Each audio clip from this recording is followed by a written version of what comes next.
My name is Ella Reynolds, 35 years old. Just a week ago, I thought I was living the most beautiful chapter of my life. A complete little family, a pale blue house in the suburbs of Cincinnati, and a husband I once believed was fate. But at 3:12 p.m. on a Friday, a phone call shattered it all. I was in the 13th floor conference room, mid-presentation with the board, when my phone buzzed for the fourth time in under 5 minutes. The number was unfamiliar, but the weight pressing against my chest told me to answer. I apologized to my colleagues, stepped into the hallway, and picked up. "Is this Ella Reynolds?" The man's voice was sharp as steel. I nodded, even though he couldn't see me. "This is Officer Grant with the Hamilton County Police Department. I'm very sorry to inform you your husband, Brian Reynolds, was killed in a severe car accident. Your daughter, Lily, is in critical condition at Mercy West Medical Center." The hallway spun. I gripped the wooden paneling behind me like it was the only thing keeping me from falling into an abyss. "No, this can't be," I whispered. "They just left the house, not even 2 hours ago." Officer Grant paused. The accident occurred at the intersection of Elm and 3rd.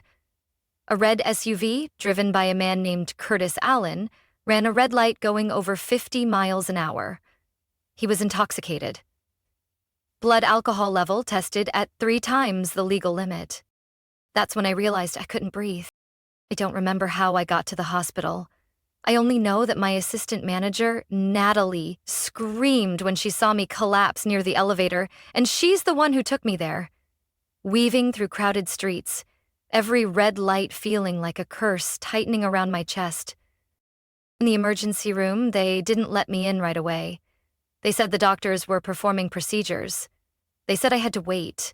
I couldn't hear anything. My ears rang with one sentence: "Brian is gone." Brian, the man who brewed coffee every morning, who wrote love notes on sticky pads and posted them on the fridge, who kissed my forehead that morning and said, "I'll be back in time for dinner." He wasn't coming back. A young nurse named Lena brought me into a private room, harsh lights above and a ceiling too white to bear. That's where I met Dr. Mitchell, chief of neurosurgery. He was calm, older, and didn't look away. He explained that Lily, my 8-year-old daughter, had suffered a severe brain injury, a broken femur, and lung trauma. She was being placed in a medically induced coma to control brain swelling. All I could hear was one word: might not wake up. Then I asked about Brian. They took me to the 3rd floor, to the temporary morgue, warning that he might not look the same. But I wasn't afraid. I had loved him in every version of himself. He lay there, eyes closed, his face strangely peaceful, but something was missing. No warmth, no spark in his eyes. The spark he used to tease me with. I knelt beside the table, held his hand, now colder than steel, and whispered scattered, broken words. "I'm here. Brian, I'm here. Don't leave me alone." No voice answered back. I don't know how long I stayed like that, until a gentle hand touched my shoulder. Megan, my best friend from college, Lily's godmother. She had received just 2 words from me: "Help me." She hugged me like I was falling apart. She brought coffee I couldn't drink, tissues I couldn't use. Most of all, she showed up. She was the only one. Not my parents, not my siblings. Just Megan. I had no tears left. But I still had Lily. She was still fighting. Something inside me hadn't been taken. I had to protect it, no matter what it took. That night, I slept in the ICU waiting room chair, head resting against the window, hand gripping Lily's tiny jacket sleeve. In a restless dream, I saw Brian at the end of the hallway, waving. I tried to walk to him, but the ground kept sinking with every step. I screamed his name in silence. He only smiled, then turned and disappeared into a soft light. I woke up, and I knew I was about to fight a war. Not just for Lily, but for the memory of the man I'd lost. It took 4 rings before my mother answered. I stood in the cold hallway of Mercy West Hospital, blood dried on my sleeve. I don't know why I called them. Maybe a small part of me still believed that, when everything crumbled, parents were supposed to show up. Her voice came through, high-pitched laughter and music in the background. Yes, Ella? What's going on? We're at Evan's birthday party. Your dad's taking group photos. Do you need something urgent? Evan, my younger brother, was turning 30 today. They'd rented out the entire second floor of Stonebridge Restaurant. A week ago, my mom had asked if I'd come. I said I couldn't. Lily had a swim meet. She sighed and said, "So, you're skipping again?" I didn't answer right away. My throat closed up. When I finally spoke, my voice cracked like shattered glass. Brian's dead. Car crash. Lily's in surgery. They don't know if she'll make it. There was a pause. Then she said, still keeping a polite public tone, "Oh dear, Ella, that's just so unfortunate. But we're at the restaurant right now, you understand, so many guests. Evan's about to cut the cake. It's not really convenient to leave just yet." I wasn't sure I'd heard right. You're saying it's not convenient? I just lost my husband. Your granddaughter is on an operating table. Her voice lowered. Don't speak so loud, Ella. People are listening. I'll call you later, all right? Tonight your dad and I will talk and see if we can stop by tomorrow. My blood chilled. Don't bother. I hung up before I could hear anything else. A burning numbness spread from my wrist to my shoulder. I stood still in that hallway, vision blurred without tears. My emotions felt like stones. Solid, cold, no longer able to break. 3 days later, I held Brian's funeral. I chose Gracewood Church, the place we were married 9 years ago. My parents didn't come. No relatives from my side.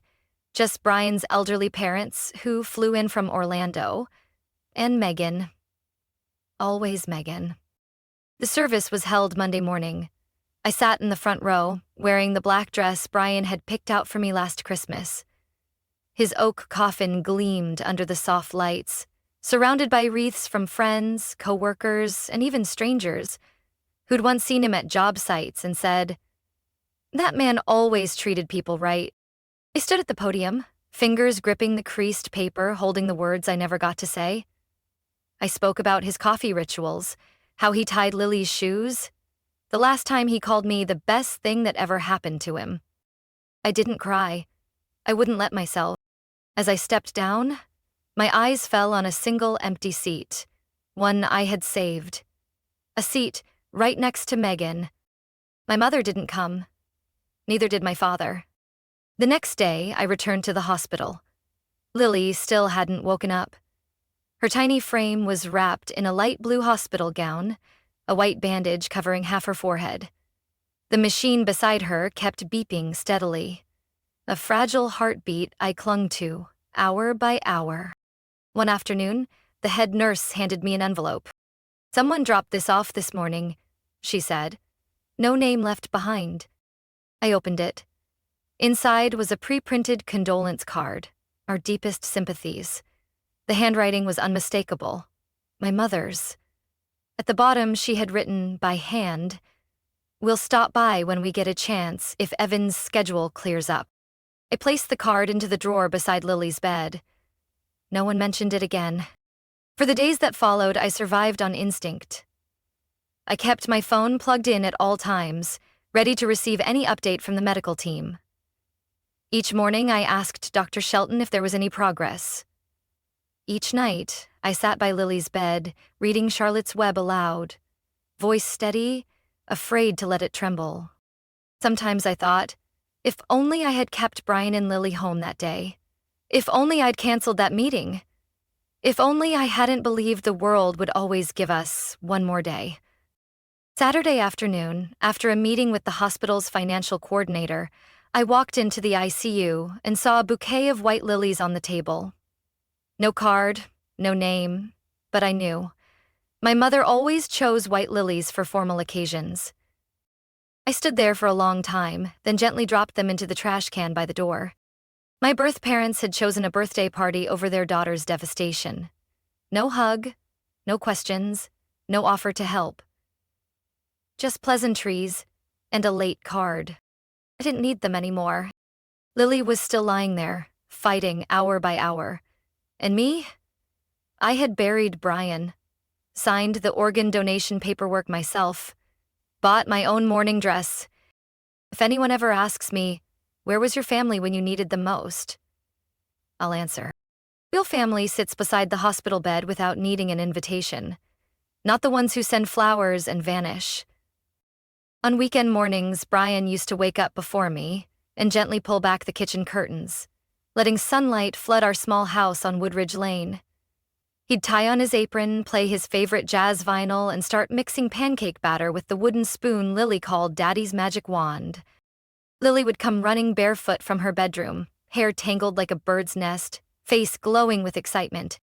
"What shape are we making today, Daddy?" she'd ask, hugging his waist. "Eiffel Tower or Triceratops?" Brian would wink. "Triceratops, but the tail has to be twice as long as yesterday." That's how our pancake contests began, each one more ridiculous than the last. One day, I lost because my heart-shaped pancake looked more like a sweet potato. At night, we'd all hide under a blanket fort made of couch cushions and flashlights, calling it our Pluto exploration station. Brian would always say. Every home needs at least one corner to dream in. I kept everything. Blurry photos, Lily's watercolor stains on the wall, even the video of Brian teaching her to tie her shoes with a silly made-up song. The day Brian proposed, the wind tangled my dress, and he dropped to one knee in the middle of the Ohio State campus, holding a small apple-shaped ring box. "Please don't marry anyone else, future Ella Reynolds," he said, hands shaking like he was giving a college presentation. We got married at Forest Hills Park on a late September day. Brian built the wooden platform himself, and I decorated the table with wildflowers I'd picked from Aunt Martha's backyard. People said we were meant to be, but no one knew we spent the first 3 weeks in Cincinnati sleeping in a 4-door sedan just to save for the house deposit. Brian said, "As long as I have you, I can handle anything." When Lily was born, just 6 pounds 2 ounces with fingers the size of matchsticks, I thought I couldn't possibly love anyone more. But then I saw Brian holding her and my heart found more room. I used to hear other moms complain that their husbands never helped. For me, it was the opposite. Brian studied maternity guides more carefully than I did.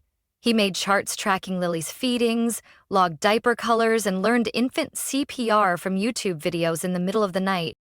Brian once told me, "I'm not great at saying I love you like in the movies, but if you see me changing 6 diapers a day and staying up when she's teething, I hope that says enough." In contrast, there was my family. Always colder, even with the heater on. I was the firstborn of Frank and Judith Carlson. Evan, my brother, came 6 years after me. When I graduated with honors in communications from Kent State, my mother left the ceremony halfway through to get to church in time for Evan's birthday dinner. When I called to say I was pregnant with Lily, she said, "Wow, that's unexpected. Let's hope it doesn't interfere with your job." Meanwhile, Evan got a brand new Ford Explorer for his 25th birthday and a $60,000 down payment from my parents for his first home. Me? Even when I worked 2 jobs while Brian was still finishing his degree, I never received a single gift. I got used to it. So used to it that when Lily's birthday got forgotten because it landed on the same day Evan moved into his new house, I told her, "Grandma and Grandpa are just a little busy today." Or Brian once asked, "Doesn't that make you angry?" I shook my head. "It just makes me tired."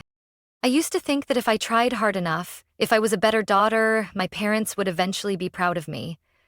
But then I learned, sometimes it's not about how worthy you are. Some people never truly want to see you. In a small tin box on the kitchen shelf, I still keep the napkin Brian used to wipe his face after our first home-cooked meal together. He'd drawn a crooked heart in ketchup on it. I've kept it for 12 years. Never washed, never thrown away. The memory of that little family isn't just nostalgia. It's a compass that still shows me what love really looks like. Lily, even in silence, even while unconscious, still carries that love in her. I sit by her bed, holding her hand like we're still in our old exploration station, only now, I'm the one keeping the tent from collapsing, holding up the dream. Think I will? Until Lily wakes up, or until I take my last breath. I've lined the ICU walls with Lily's old drawings. A cat with 3 eyes, a submarine flying in the sky, a lopsided birthday cake with lightning bolt candles.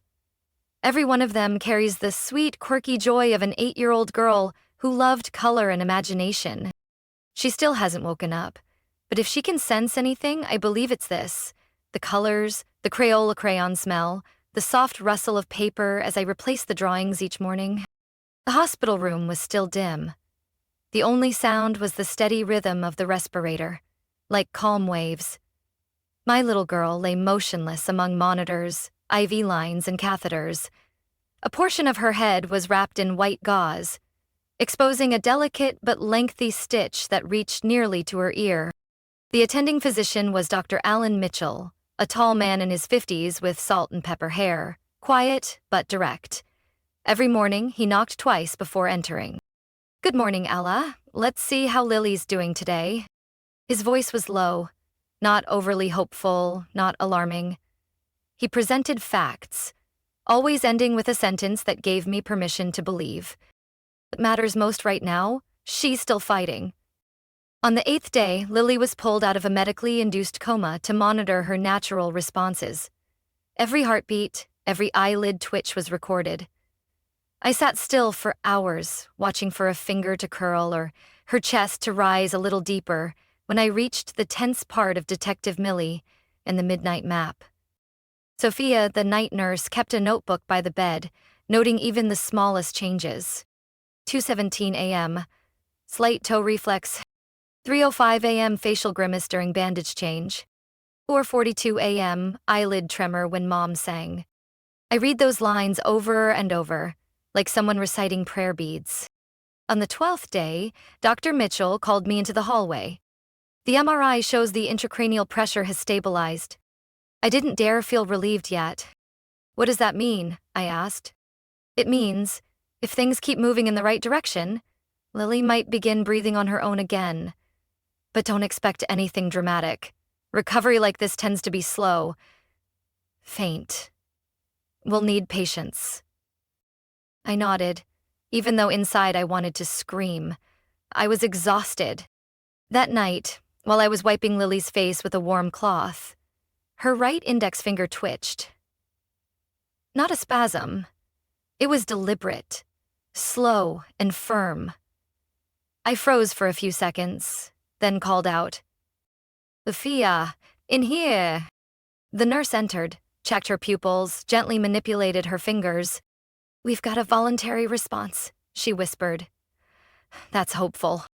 I sat down beside her, held Lily's hand to my cheek. "And you hear me, baby? It's Mommy. Hang in there just a little longer, okay?" The next morning, Dr. Mitchell confirmed positive neurological activity. Then he said a sentence I never thought I'd hear in my life. "She's starting to come back." On the 15th day, as I read the part where the main character slips into the basement, Lily furrowed her brow, that familiar frown, her usual expression whenever she disagreed with a plot twist. "You didn't like that part, huh?" I asked, trying to stay calm. "I agree. The main character was way too careless. It's frustrating." No more reaction. But that afternoon, when the doctor stimulated her hand with a small pin, Lily pulled back. This time, the monitor picked it up. Sophia gently tapped my shoulder and smiled. "She's saying, I'm still here." The physical therapist began daily visits. His name was Drew. Young, patient, and not afraid to joke with someone still unconscious. "Lily, today we're trying the left leg, okay?" If you cooperate, your mom will let you watch another episode of Paw Patrol. If you don't, Drew's gonna sing. And he did sing. Off key, off beat. But the whole medical team burst into laughter. At night, when the machines gave way to quiet, I would press my cheek to Lily's forehead and list all the things waiting for her outside. Milo the cat still wants you to throw his ball. There's a Lego set that's not done yet. And that bedroom wall, Mommy still hasn't let you color on. On the 20th day, when I whispered, "If you can hear me, just squeeze my hand once," her little fingers curled around mine. Clearly. Deliberately, I didn't sob.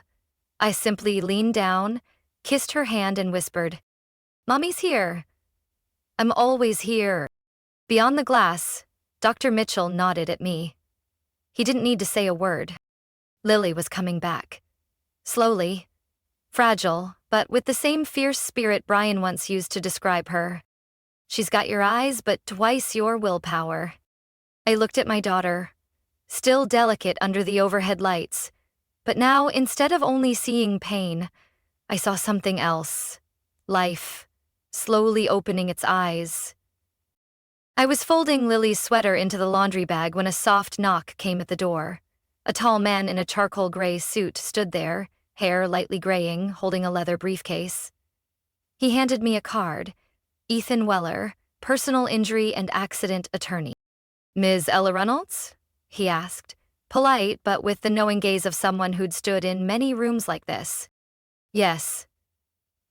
"I thought the hospital was handling all insurance matters," I replied, clearly on edge. "That you are, but I'm here at the request of Miss Megan Sanders. She believes you'll need someone to manage the legal side, and I agree." I glanced at Lily, sleeping after therapy, her breathing steady, heartbeat stable. I nodded. In a small conference room near the ICU, Ethan opened a file folder. "The driver of the GMC Yukon that struck your husband's car was Curtis Allen. His blood alcohol level was over 3 times the legal limit. He also has 2 prior DUIs, suspended in the past 6 years." I didn't ask why someone like that was still allowed to drive. The answer wouldn't change anything. His insurance provider is Tricor Mutual.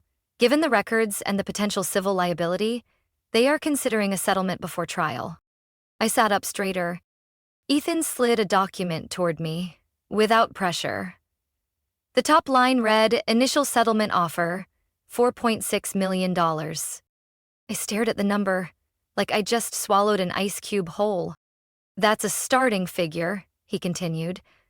"We have grounds to pursue more, based on loss of life, ongoing neurological damage, and educational impact. I'll handle all negotiations. You only focus on Lily." I didn't ask if it was fair. I asked something else. "How soon can funds be available for treatment?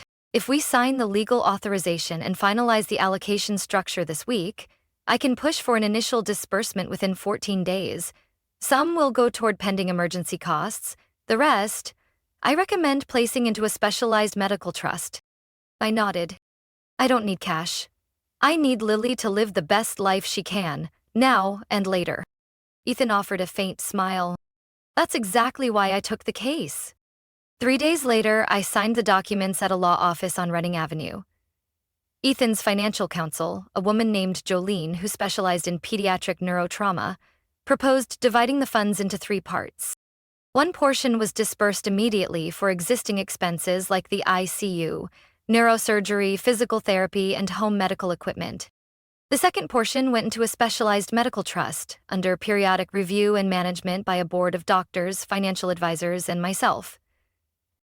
The remaining amount was structured into annual disbursements, enough to cover tuition, learning aids, and later, if needed, support for Lily's independent living.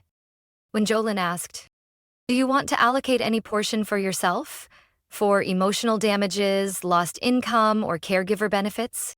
I looked out the window at the light rain. "Everything I need is in room 218, connected to a ventilator. If it costs my entire life to keep her alive, I'll still pay it." She said nothing more, just marked the declined personal benefits box. That evening, I placed my hand on Lily's forehead, gently brushing the soft stubble of hair just growing back. You don't have to worry about money, Lily. I'll take care of everything. I won't let anyone interfere in this fight. She squeezed my finger 3 times.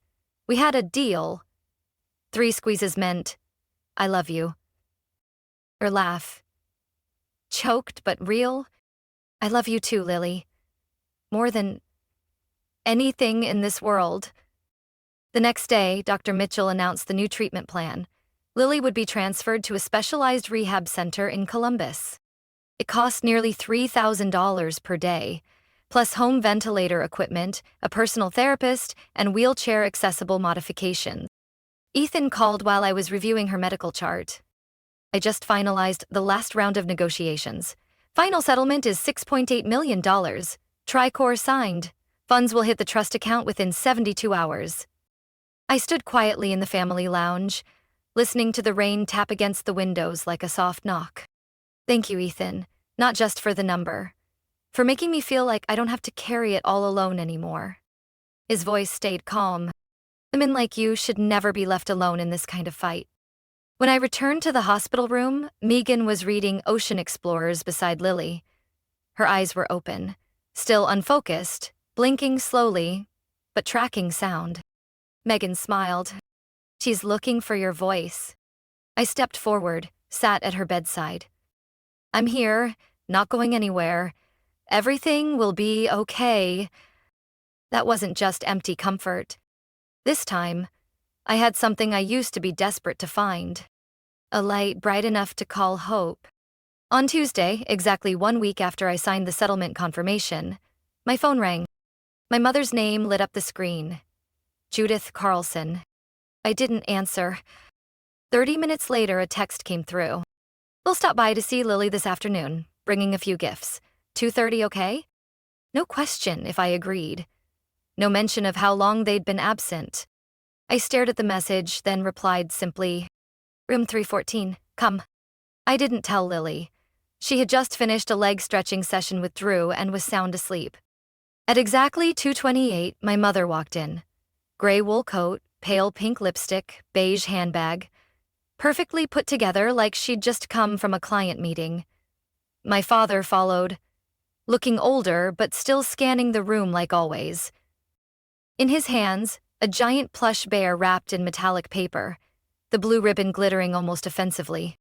My mother leaned over the hospital bed, voice a bit too high-pitched to be natural. Lily, sweetheart, Grandma and Grandpa are here. You've grown so much. I set the book I'd been reading down. Oh, she's asleep, just finished her IV. Oh, then let me set this bear right here, she said, not looking at me. She adjusted a blanket I had already neatly folded. A minute later, she turned. Can we talk outside for a bit? There are a few things we need to discuss. Say it here, I replied flatly. Lily finds comfort in familiar voices. My dad glanced at my mom, then cleared his throat. We heard about the settlement. Honestly, we're glad you and Lily have some future security. But your mother has a few suggestions. Constructive ones. I leaned back in the chair, arms crossed. Then go ahead. She blinked, pulled a yellow envelope from her purse. Inside was a printed summary of a startup pitch. The name at the bottom, Evan Carlson. Your brother is developing a pet training booking platform. Like Uber, but for dogs and cats, she said. Like that alone should generate excitement. He's looking for seed funding. Around $250,000. We were thinking, if you could allocate 10%, the whole family would benefit. I laughed, dry, with zero effort to hide the disdain. You're proposing to use money from a wrongful death settlement and my daughter's medical expenses to fund a pet-sitting app? She winced. Ella, don't exaggerate. That's surplus money. The trust covers her care, right? Your father reviewed the report. He's good with finances. I glanced at Lily. Beneath the blanket, her hand twitched slightly. Post-therapy reflex. I gently rubbed the back of her hand, saying nothing. My father interjected. Her family. You can share a little to support your own. You think you're the only one who lost something? Evan's heartbroken too. He didn't even show up to Brian's funeral. Didn't send a message asking if Lily survived. He doesn't handle emotions well. But he's blood, my mother cut in. We're all grieving. Sharing is the decent thing to do. I stood up, slow but deliberate. Be grieving? When I collapsed on the hospital floor after losing my husband, you were posting birthday cake photos with a triple sparkler for Evan. When I was picking out a casket, you were picking out a livestream backdrop. Don't talk to me about grief. She flushed red. You're being disrespectful. We're not beggars. I pointed at the envelope on the table. You're sure acting like it. The door was still open. As she stepped out, I clearly heard her hiss to my father in the hallway. She's arrogant now because she's got money. Let's see how long that lasts. My father responded. Softer, but not soft enough. If we frame it as Lily's future investment, we might still get the capital. Just package it as part of the family expense plan. I pulled out my phone and hit record. Not because I'd need it in court, but to remind myself. I wasn't imagining any of this. When they returned to the room, I was already standing there, waiting. I'm not letting a single dollar leave the trust unless it's for Lily's health or education. Evan, our parents, or anyone else is not part of the future I'm protecting. Mom said nothing, her jaw tight. Dad nodded slowly, forcing a smile. We're only suggesting. No pressure. No pressure. And nothing left to discuss, I said, voice steady. If you're truly here for Lily, sit down. Ask what she likes to eat, tell stories that might make her smile. If not, then please leave. Silence hung like smoke. They walked out without a word of goodbye. I returned to the bed. Lily was still asleep. Fingers relaxed, heartbeat slow but steady. Money can buy medicine, wheelchairs, tuition, doctors, therapy devices, but it can't buy what Brian and I planted in her. Day by day, a sense of value. And I won't let anyone use that as a ticket back into my life, especially those who turned away when I collapsed. They showed up at exactly 7 p.m. as they said they would. Dad wore a neatly tucked dress shirt, hair slipped back. Mom brought a bottle of white wine and a tin of biscotti, as if visiting bridge club friends. Evan trailed behind, hands in his coat pockets, looking like someone dragged into an unwelcome meeting. I opened the door, avoiding eye contact. Come in, Lily's asleep. Mom set the cookies on the kitchen counter. Still keeping the house tidy. That's good. I worry you're overdoing it. I didn't answer. I led them to the living room and poured water for everyone. No one touched it. They sat together on the couch. I stood across from them, holding a white envelope. Before you say anything, I want you to look at this. I pulled out 2 photos and handed them one each, printed on soft, matte paper. First photo. Brian in a walnut coffin. His face peaceful, lips closed, cheeks pale. I took it with a film camera, afraid my phone would erase it. I needed proof. Not for others, but for Lily.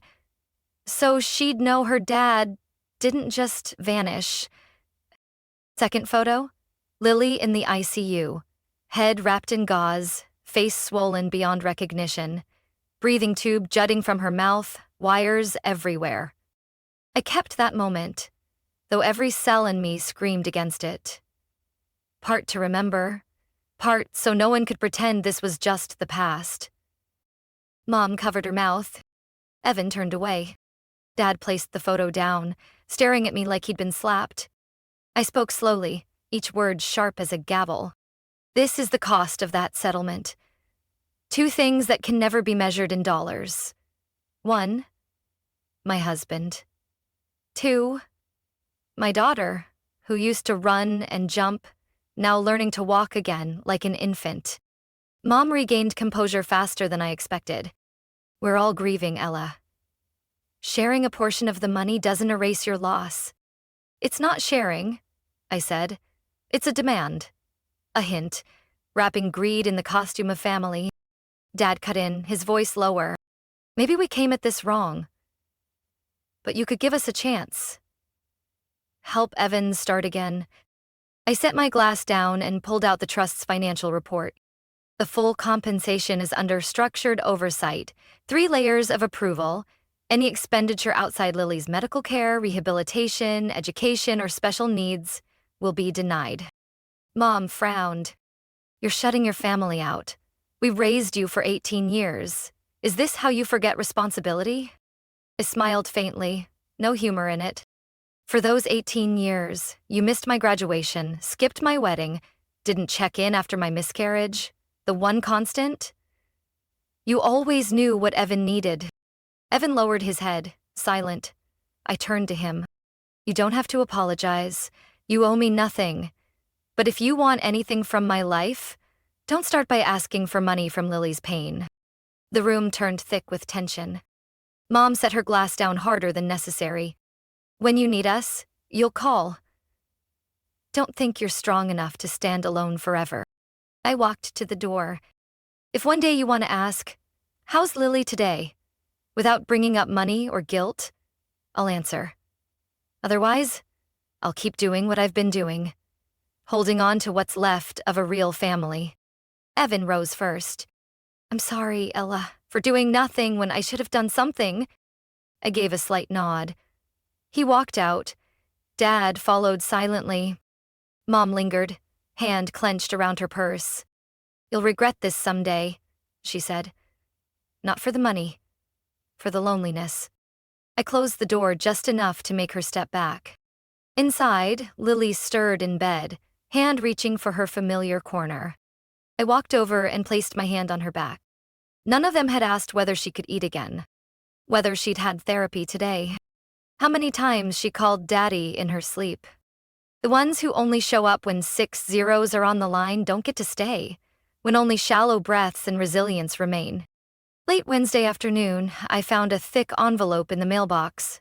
No stamp, just Ella and Lily Reynolds in slanted cursive.